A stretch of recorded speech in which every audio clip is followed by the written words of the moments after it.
नमस्कार, आप देख रहे हैं टीएनपी न्यूज। मैं हूं आपके साथ फौजिया। शुरुआत करेंगे बड़ी खबर के साथ, जहां पश्चिमी यूपी पर सीएम योगी की कड़ी नजर। फर्जी वोटिंग की शिकायतों पर सख्त। पदाधिकारियों जनप्रतिनिधियों को दिए गए निर्देश, ना गलत वोट जुड़ने पाए और ना कोई पात्र छूटे।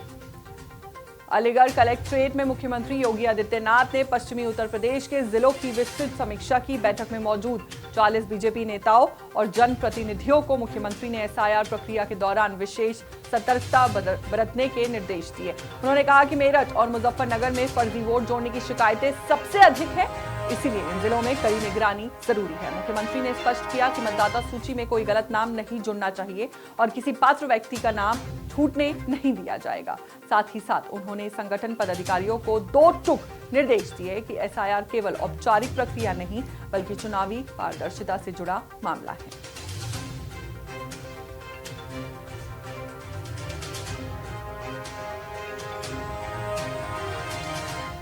हमारे साथ इसी खबर पर ज्यादा जानकारी के साथ जुड़ चुके हैं ब्यूरो चीफ नितिन सिंह। नितिन, मेरठ और मुजफ्फरनगर में फर्जी वोटिंग की शिकायतें ज्यादा बताई गई हैं, तो क्या प्रशासन ने इन जिलों में कोई खास कार्रवाई शुरू की है? देखिए, उत्तर प्रदेश के मुख्यमंत्री योगी आदित्यनाथ ने अलीगढ़ के दौरे के दौरान प्रशासन का जो रवैया था उस पर कड़ी नाराजगी जो है वो व्यक्त की है और जनप्रतिनिधियों के साथ हुई बैठक में उन्होंने सरकारी कार्यों में सुस्ती और चुनाव की जो पारदर्शिता है उस मुद्दे पर कहीं ना कहीं अधिकारियों को चिताया है कि सही तरीके से काम किया जाए। जिस तरह से देखा जा रहा है कि चुनाव शुचिता को बनाए रखने के लिए मुख्यमंत्री ने फर्जी और मृतक मतदाताओं के जो नाम हैं उनको वोटर लिस्ट से हटाने के मुद्दे पर गहरी चिंता व्यक्त की है और साफ तौर पर विशेष रूप से अलीगढ़ और मुजफ्फरनगर जिले की जो मतदाता सूची है उसको लेकर के ये जो कदम जो है मुख्यमंत्री योगी आदित्यनाथ की तरफ से उठाया गया है और उन्होंने कहा है कि अधिकारी इसका सही तरीके से पालन करें। हर मतदाता का डिजिटल सत्यापन कराने और उसकी जो भी त्रुटियां हैं वो सारी त्रुटियों को डिजिटल वोटर लिस्ट से हटा करके सही तरीके से उसको दर्ज करने का जो काम है उसमें अधिकारी जो हैं अब वो सही तरीके से लगे। इसी दौरान अगर देखा जाए तो सीएम योगी आदित्यनाथ ने अलीगढ़ जो कलेक्ट्रेट था वहां पर ही बैठक की थी और इसमें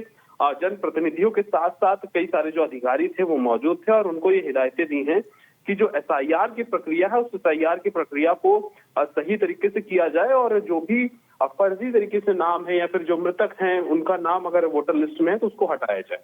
जी नितिन, एसआईआर प्रक्रिया को सीएम योगी ने सिर्फ औपचारिकता ना बताकर पारदर्शिता से जुड़ा मामला कहा, तो क्या राजनीतिक दलों के बीच इसको लेकर कोई तनाव दिख रहा है?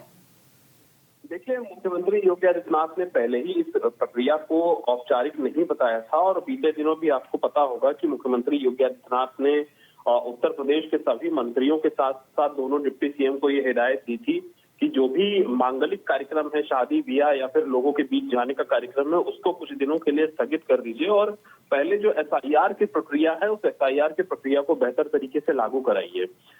उसी दौरान अगर देखा जाए तो विपक्ष लगातार एसआईआर के मुद्दे पर सरकार से सवाल पूछ रहा है कि आखिर उत्तर प्रदेश इतना बड़ा राज्य है, वहां पर इतना कम समय एसआईआर की प्रक्रिया को सही करने के लिए। और दूसरी तरफ अगर विपक्ष के नेताओं को देखा जाए तो विपक्ष नेता लगातार सड़कों पर है कि एसआईआर की प्रक्रिया जो है वो सही तरीके से सुचारू रूप से लोगों तक पहुंच सके और लोग सही तरीके से अपना नाम हटवा सके, कटवा सके या फिर जो भी उसमें त्रुटियां हैं वो सही तरीके से हो सके। तो ये जो मामला है ये काफी अहम है उत्तर प्रदेश में इस वक्त एसआईआर को लेकर के, जहां सीएम खुद नजर बनाए हुए हैं, मंत्रियों से उन्होंने कहा है कि नजर बना करके रखें और विपक्ष भी लगातार इस मामले को लेकर के सरकार को घेर रहा है।